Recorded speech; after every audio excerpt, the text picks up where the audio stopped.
Ang recipe ko ngayon ay lauoy. Ito ang mga ingredients po. Itong gabi na Americano or bisol sa Bisaya. Ayan po, squash. At saka itong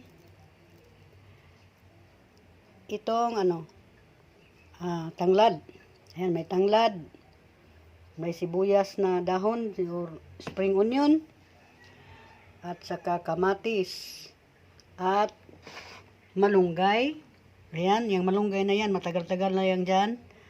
Ikukwento ko sa inyo kung paano nyo i-preserve yung malunggay ninyo. Huwag nyo itatapon ha, sayang din. At itong kamuti tap ko. Ayan. At ipakita ko sa inyo kung paano ko ginawa at itong isda ko. Yung prito kagabi. Ayan po. Ilagay ko yan mamaya.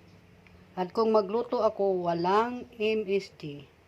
So, ang unahin natin is, ayan, nakaprepare na yung kaldero ko. Maliit lang yan. Yang gabi. Kasi matigas to siya. Unahin ang gabi. So, after 3 minutes, hindi siya isabay ha. Kasi malulusaw ang kalabasa. Ayan. So, iluluto na po natin sa kalan. Oh, excuse me. So, ayan guys. Hayaan na natin kumukulo yung ating luto dyan para maging malambot yung kalabasa. Para malambot yung kalabasa natin. Ayan. Oh. Palambutin ang kalabasa bago ilagay ang lahat-lahat ng mga panakot dyan. Katulad ng malunggay. Ayan. Basta, hayaan mo lang itong maglambot. Pero dahan-dahanin yung apoy ha. Dahan-dahanin lang ang apoy. Hindi masyadong malakas ang apoy dyan. Oh. Tingnan ninyo yung apoy. Mahina lang talaga. Kasi maliit lang naman itong kaldero ko. Okay. So, mamaya uli. So, ayan guys. Hayaan na natin kumukulo yung ating luto dyan. Para maging malambot yung kalabasa. Para malambot yung kalabasa natin. Ayan. Oh. Palambutin ang kalabasa. Bago ilagay ang lahat-lahat ng mga so pagkatapos natin nag-antay, hayaan na po malambot na po yung kalabasa at ang gabi natin po. Ayan o, malambot na. Kita mo Mimay yung magkalambutan. Yun o, malambot na siya.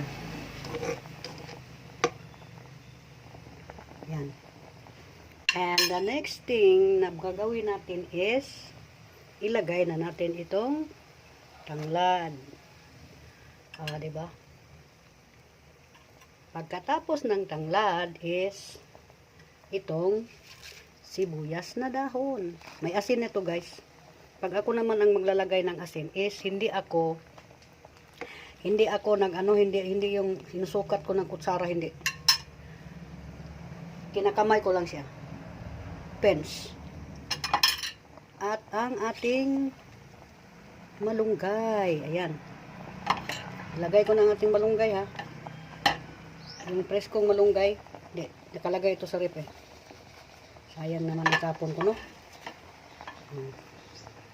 Ilagay ko yung malunggay ko dyan. Tapos kailangan talaga ang apoy babantayan kasi ano ito eh. Ang tawag dito, mag-ano yung sabaw niya. Tapos, tandahan lang ang apoy. Last but not the least is the kamuti tap. Yun po. So, diba? Pero may asin na yan guys ha. Bahala na kayo magtimpla sa sarili ninyo. Kung gusto nyo maalat, bahala kayo. Kung lagayan din ninyo ng MSG or Magic MSG, bahala na kayo dyan. Basta sa akin, wala kasi na feel maano ko yung sobrang tamis-tamis niya. O, di ba? Sarap kaya. Huwag talaga nyo hayaan yung apoy na mag-ano, guys, yung sobrang lakas. At ngayon, yung dalawang isda. Kasi huwag mong isabay siya dyan kasi maano yan, malusaw. O, ayan. O, diba?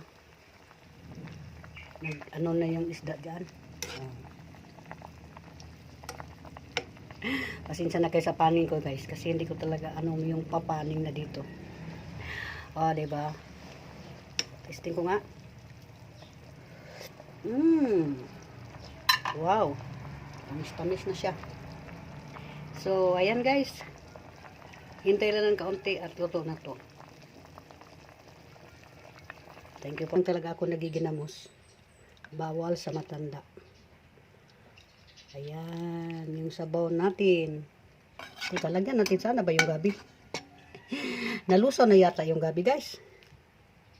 Ayun, ang gabi. At nandoon yung isda sa ilalim.